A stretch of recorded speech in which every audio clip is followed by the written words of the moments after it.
My son banned me from his wedding, but brazenly sent me a bill for $80,000 to pay for his lavish party and honeymoon in Hawaii. He even added, "Thank me for letting you contribute." I just smiled, feeling my anger turn into cold determination. His dream of a rich and perfect wedding would become a nightmare. Before we continue, please subscribe to the channel and let us know where you are listening in the comments. I sat at my kitchen table in the quiet of my Lexington home, the October afternoon light filtering through the faded curtains. The envelope had arrived that morning, thick and cream-colored, with Kevin's precise handwriting on the front. I had assumed it was the wedding invitation. Finally, after months of radio silence, my fingers traced the seal, a small thrill of hope stirring despite everything.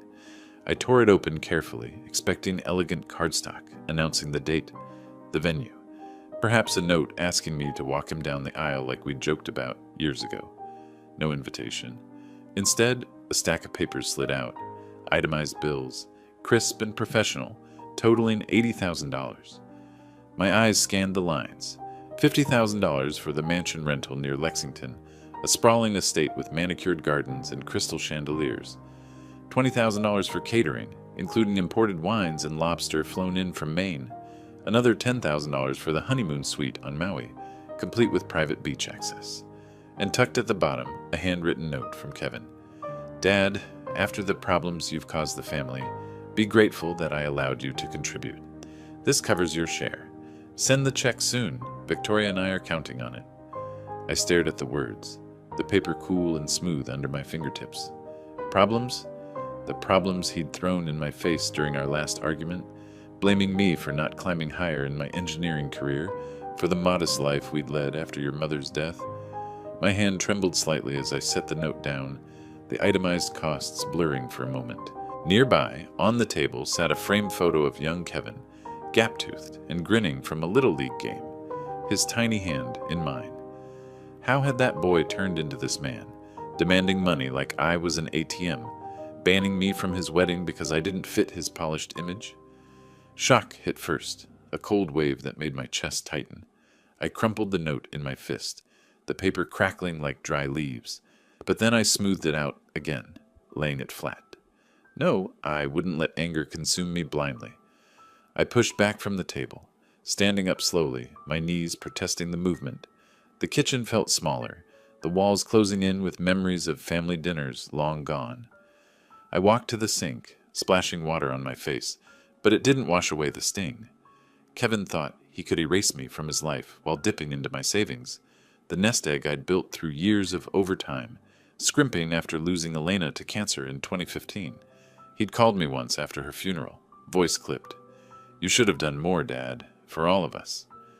I returned to the table, picking up an old pocket watch, a family heirloom from my father, its chain worn from generations of hard work. It ticked steadily in my palm, a reminder of bonds that should endure. But Kevin had severed ours, hadn't he? Banning me because Victoria whispered that a simple pensioner would embarrass their tech executive crowd. I smiled then, a slow, bitter curve of my lips, as the hurt twisted into something sharper, resolve. I set the bill aside, folding it neatly, and felt a spark ignite deep inside, a plan beginning to form in the shadows of my mind.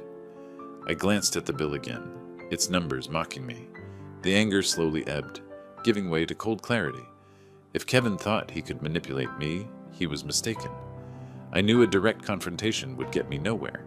He'd dismiss me, as always. But I could gather information, find cracks in their perfect plan.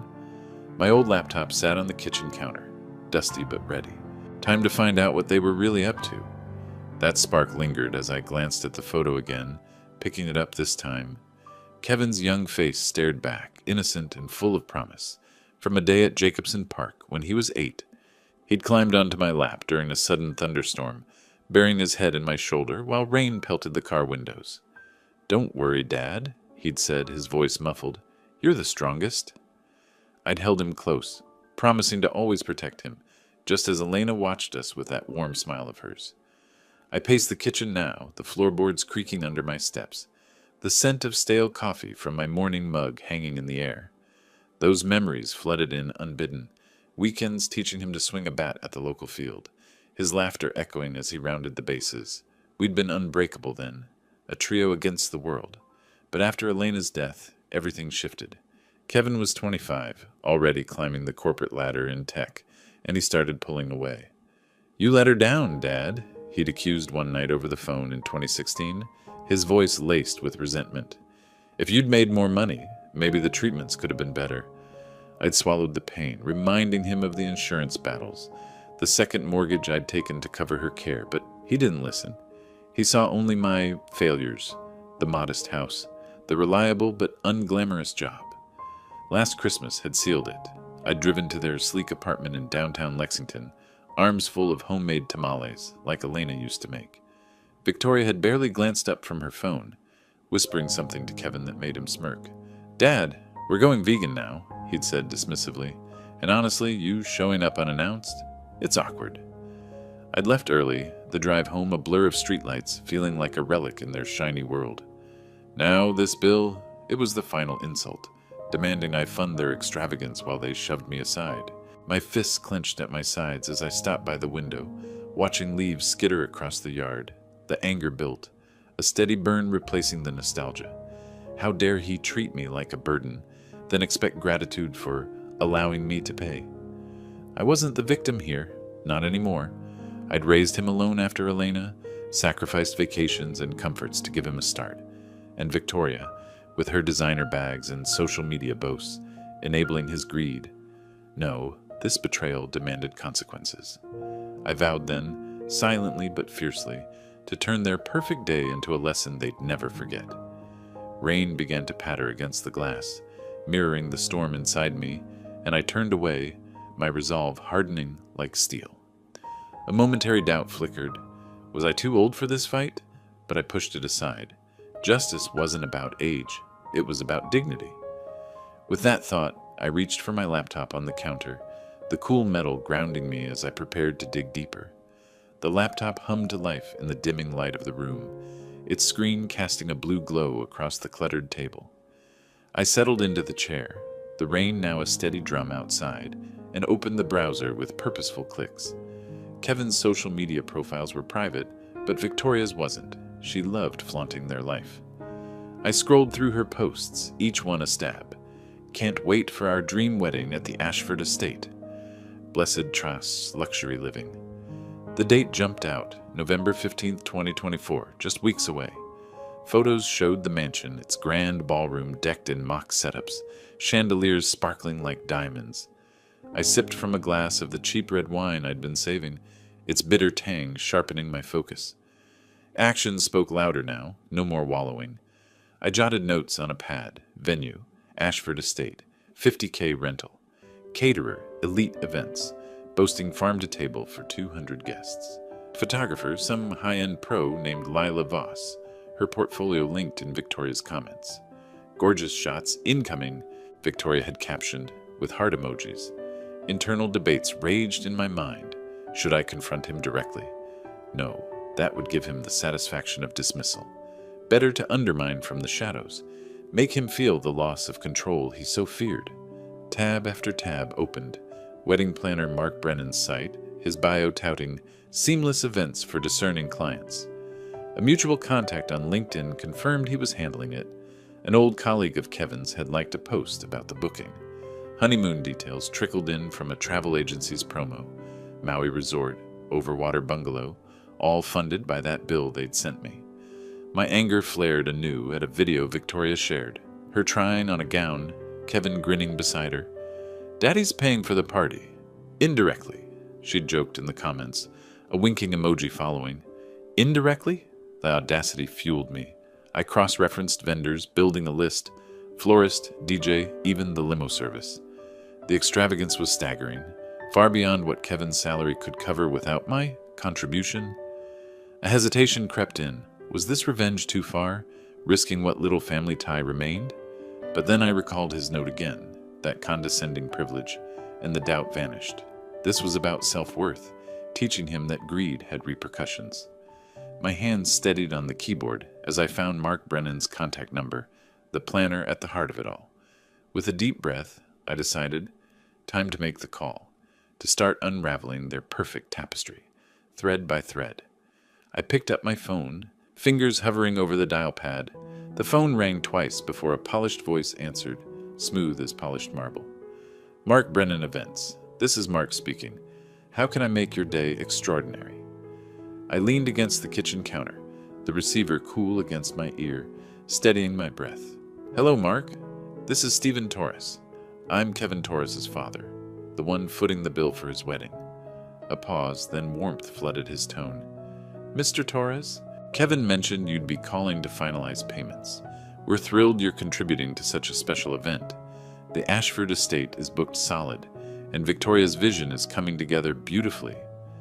I let him ramble for a moment about floral arches and string quartets, my mind sharpening like a blade. Actually, Mark, I'd prefer to discuss this in person. Can we meet tomorrow? I have some details to clarify. He agreed quickly, suggesting his downtown Lexington office at 10 a.m. I hung up, the click echoing in the quiet room, and poured myself another glass of wine, swirling it as I envisioned his face when the truth hit. No more hiding behind notes and bills. I leaned back in the chair, adrenaline pulsing through me. The meeting with Mark was the first step, and I needed to be ready. I spent the rest of the evening reviewing the bill again, jotting down key figures to keep facts at hand.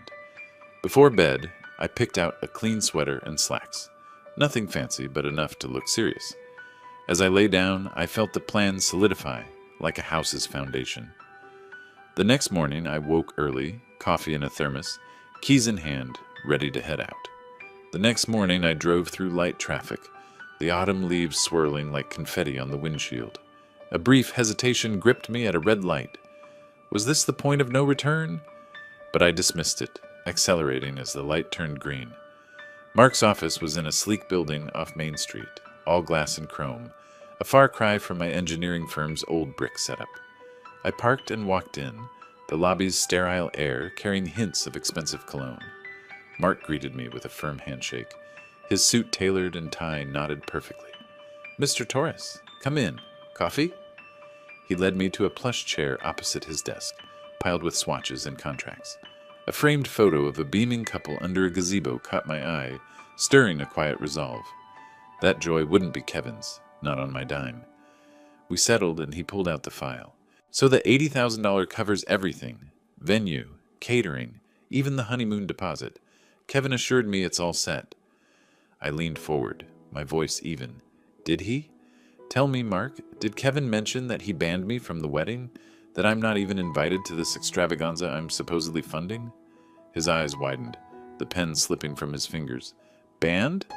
No, he said. Family contributions were handled. This is awkward.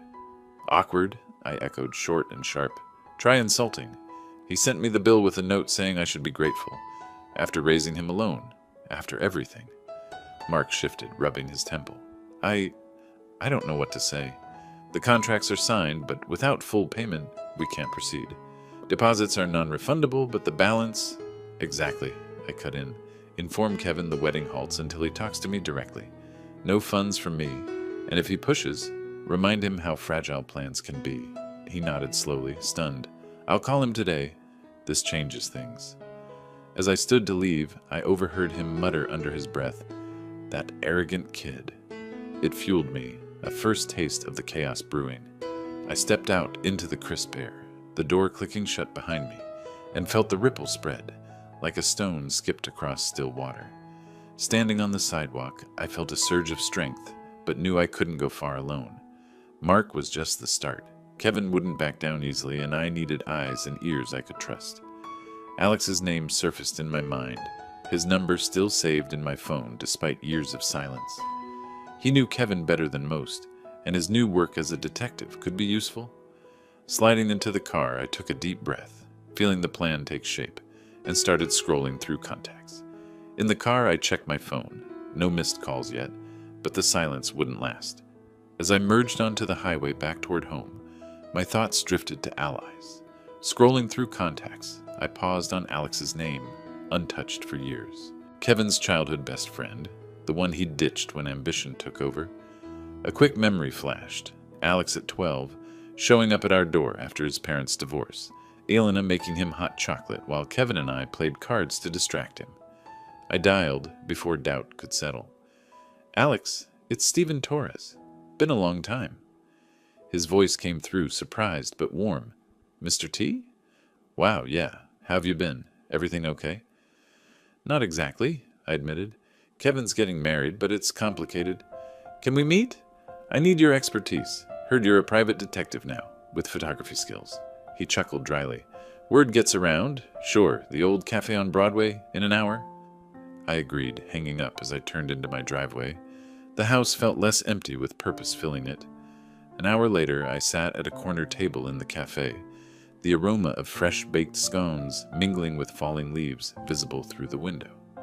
Alex arrived, taller than I remembered, with a detective's keen eyes and a camera bag slung over his shoulder. We shook hands firmly, his grip steady. "Mr. T, you look good. Sorry about Elena. She was like a mom to me, too." "Thanks, Alex. And call me Stephen." I slid him a coffee. "Kevin banned me from his wedding, but sent a bill for 80 grand. I'm not paying. I'm fighting back." His face hardened. "That sounds like him. Ditched me years ago when I wouldn't fake a reference for his job. Said I was holding him back with my small-time gigs." I nodded, probing gently. "Heard stories like that. Exploited others for his climb." "Oh yeah," Alex said, leaning in, his tone laced with old hurt. "In college, he borrowed my project ideas. Claimed them as his. When I called him out, he ghosted me. Victoria's the same. All about the image. We planned over refills. He'd document the wedding from outside. Capture any fallout with photos and video, ready for public leverage if needed." A mutual acquaintance waved from the counter. "Old Mrs. Jenkins from the neighborhood," stirring a laugh. "Remember when you and Kevin pranked her with fake snow in July?" Alex grinned, but it faded. "Those days are gone. He changed." "Mine too," I replied. "But this alliance? It's real." We parted with a handshake, ideas swirling in my head like the steam from our cups. "What if we need more? Recordings? Logs?" I asked, the question hanging as he nodded thoughtfully. "Come by my place tonight," I suggested. "Bring what you've got, and let's start prepping for real." Alex grinned, his eyes sparkling with enthusiasm. "Deal, Stephen. I'll be there at 8. That question echoed as I drove home, rain starting to patter again on the roof. By evening, I had texted Alex to come over, unable to wait. He arrived at my door, toolkit in hand, the downpour turning the porch light into a hazy glow. "Ready to level up?" he said, stepping inside, shaking off his coat. We moved to the living room, where I cleared space on the coffee table. Dim lamps cast long shadows across the faded rugs, and I handed him a mug of hot coffee, its steam curling like a promise.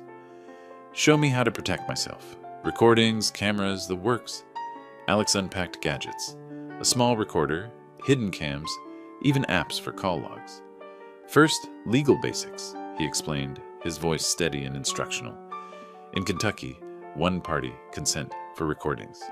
Hit this button, mid-call." I practiced on a mock setup, his demo exposing tactics Kevin might use, gaslighting, deflection.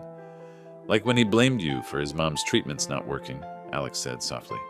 "I remember you selling your car to pay bills." He ignored that. The words hit hard, pulling a memory.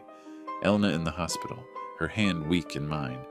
Kevin storming out after accusing me of not fighting harder. I shared it briefly, voice catching. She deserved better from all of us. "You gave everything," Alex replied, his intonation gentle yet firm. "I owe you. After my folks split, you let me crash here, tutored me in math. Kevin laughed it off, called me weak." We toasted quietly with our mugs, to justice, not revenge. He walked me through camera placement. "Angle it here for the door, catch his faces clear." I tested one, the feed crisp on my phone, a surge of strength rising as the image stabilized. But as the device hummed, a new thought intruded. What if Kevin called tonight, sensing the shift? Kevin didn't call that night, but I knew the silence wouldn't last. The next day passed intense anticipation. I checked my phone, tested the cameras, took a walk around the block to calm my nerves. Every car passing by made me flinch, thinking it was him. By evening, I was on edge when the phone finally buzzed, his name flashing on the screen. The device hummed softly in my palm, its green light steady, when my phone buzzed on the table, slicing through the evening quiet like a knife. I was midway through brewing tea, the kettle just starting to whistle, steam curling up in lazy wisps. The screen lit up. Kevin. I let it ring, watching the vibrations skitter the phone across the wood, a chill draft from the window echoing the tension knotting my gut. It went to voicemail, then buzzed again. Victoria this time. I ignored that too, pouring hot water over the tea bag, the aroma of chamomile grounding me as I recalled Alex's advice. Record everything. Their words will be your ammunition. A few days had passed since our session, filled with quiet preparations, installing apps, testing angles in the house, even a walk around the neighborhood to clear my head. But now the storm was breaking. The notifications piled up. 3 voicemails, texts flashing urgent. I sat at the kitchen table, the dim overhead light casting shadows on the walls, and played the first one, finger hovering before pressing. Dad, it's Kevin. There's a misunderstanding with the payments. The planner called, said you pulled out. Call me right away. We need to sort this. His voice started to compose, but an edge crept in like gravel underfoot. I replayed it, noting the panic bubbling beneath. Misunderstanding? As if his bill and ban were accidents. The second, Stephen, Victoria here. Kevin's upset. The vendors are threatening to cancel without your contribution. Don't do this. It's petty. Her tone clipped, superior, like scolding a child. Petty. The word stung, but I smiled faintly, sipping my tea. Alex had warned of this. Desperation masked as accusation. The third voicemail came from Kevin again, urgency ramping. Dad, seriously, pick up. Everything's falling apart. You owe us this after everything. The pause hinted at old grudges, his breath heavy. I listened twice more, analyzing the rising pitch, the implied threats. Rumors must be spreading. Mark had done his part. Then a call from an old mutual friend, Mrs. Hargrove from down the street, her voice hesitant when I answered briefly. Stephen heard whispers at the club. Kevin's wedding troubles. People saying money issues. Hope you're okay. Her words sparked a twist. Public whispers already? I hadn't expected the ripple to reach so far so fast. It fueled me, a surge of control after years of being sidelined. But as I set the phone down, another voicemail pinged in, Kevin's voice cracking this time. If you don't fix this, you'll regret it. The threat hung there, replaying in my mind as I stared at the screen.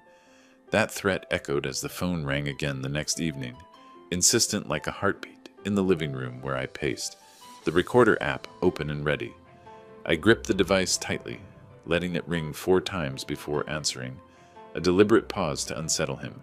Hello, Kevin? Dad, finally. What the hell is going on? Mark says you refuse to pay. You're sabotaging our wedding, his accusation burst out, voice pitching high with frustration. I breathed steadily, the carpet soft under my feet. Sabotaging? You banned me. Sent a bill like I was a sponsor, not family. Remember your note? Be grateful. A beat of silence, then he exploded. That was... Look, it's not like that. Victoria's friends, the crowd, you're retired, Dad. It wouldn't fit. But the money? You owe it. After Mom, after the struggles you caused?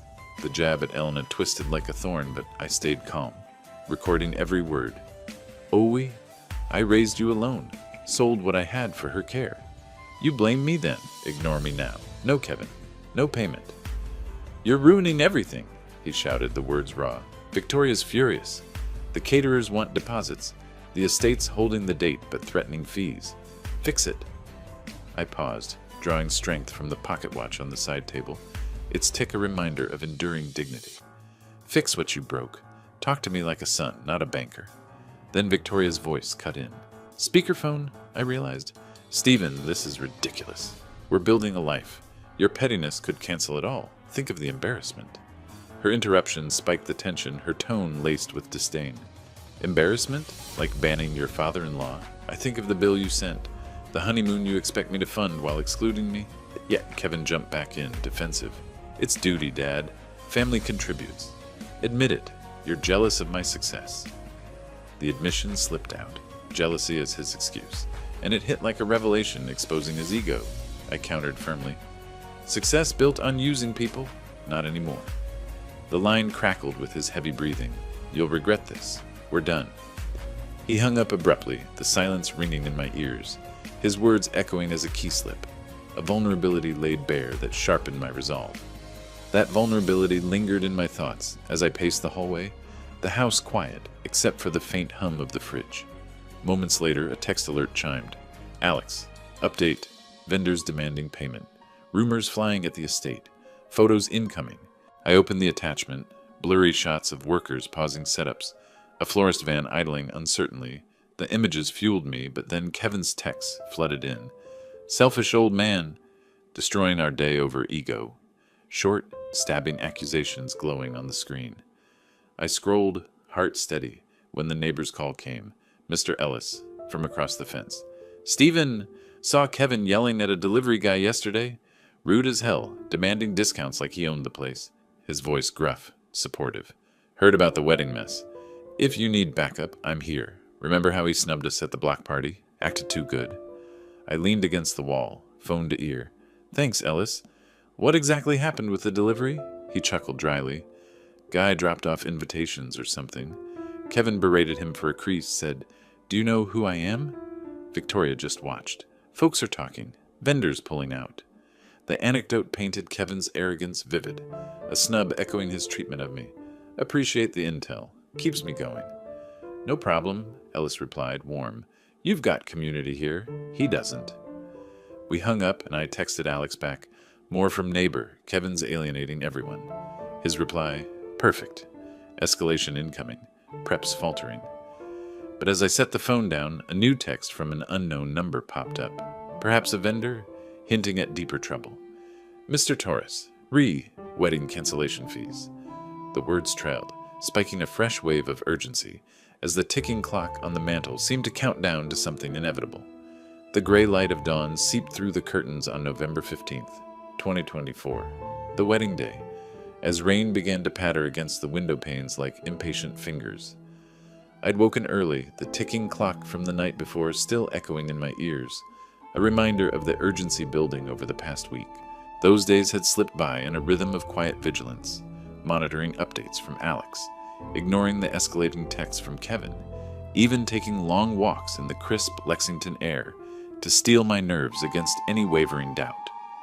Now, as I checked the weather app on my phone, forecasts of steady downpours mirrored the storm I'd orchestrated, a symbolic deluge washing away pretenses. I brewed coffee, the rich scent filling the kitchen, and settled at the table with my device ready. Alex's first text came at 7 a.m. At the estate, vendors arriving or not. Photos soon. I sipped slowly, the mug warm in my hands, as images trickled in. Florists unloading vans only to repack half the arrangements, their faces pinched in frustration under umbrellas. Deposit issues, one caption read. They're leaving. The chaos unfolded in real-time snippets. A caterer truck idling, workers boxing up crates of untouched china and silverware, rain slicking the driveway into a glossy mess. Guests started arriving around noon, Alex's covert shots showing confused clusters under tents, umbrellas blooming like dark flowers. Overheard. Where's the setup? His message pinged.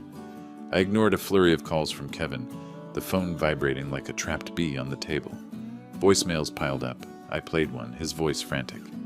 Dad, send the money now. Everything's falling apart. The estate manager's threatening to shut it down. The desperation cracked through, a far cry from his earlier arrogance. More photos. The grand hall half-dressed, chairs scattered haphazardly, no sign of the string quartet. Then, a shot that twisted something inside me. Victoria in her gown, expression crumpled, rain streaking the mansion windows behind her like tears. Doubt flickered briefly.